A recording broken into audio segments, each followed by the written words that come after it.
My wife, Theresa, was the first one to notice. She never felt comfortable around Lance. "It's something about his eyes. He makes me feel like there's a knot in my stomach," she'd say under her breath.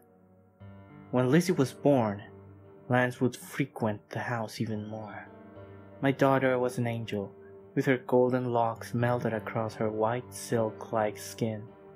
She filled our house with the warmth of a sun. Lance complimented my daughter every time he hanged at our house. I like to think he tried to control himself. We were best friends after all. He was only being patient though. He hid as a wolf in sheep's clothing for 2 more years.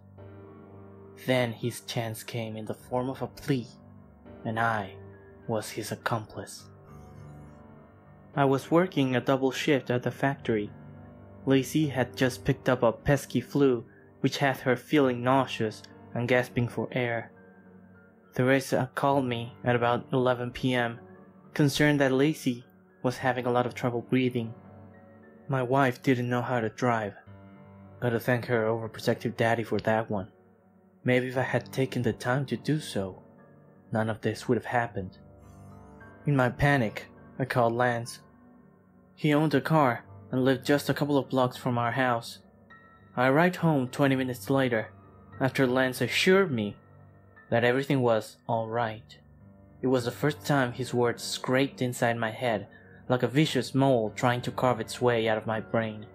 I felt all of my organs sink to my feet when I found my wife collapsed on the kitchen floor. Theresa, answer me!" I cried. My wife heaved, struggling to keep her eyes open.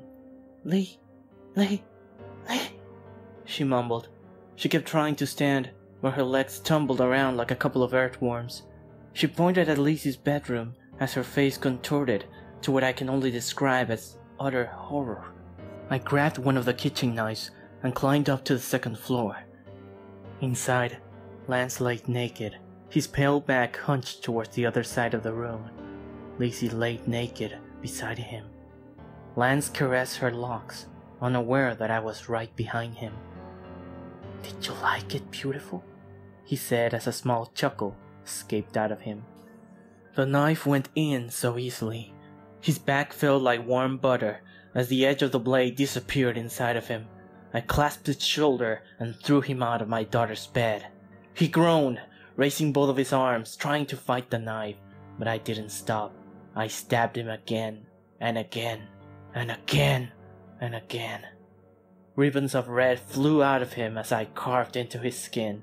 My wife somehow was able to call 911. As soon as I heard the sirens outside, I pierced his throat and twisted until the light on Lance's eyes faded away. Lizzie didn't respond to CPR or any medication. The paramedic informed us that she suffocated, probably during the abuse. It all felt like a nightmare. I wanted to wake up, but I just couldn't. The police official report is that I killed Lance in self-defense after he broke in, assaulted my wife, and killed my daughter. Can't say they got that story from me though. I was as blunt as a sledgehammer when they came to question me. Strangely enough, they simply nodded silently at my recollection, almost as if they approved my actions. A few days later, we had Lizzie's funeral. My wife and I have reached out for help through counseling in our parish. The former drugged us into an uncomfortable stupor, while the latter tried to force us to forgive Lance.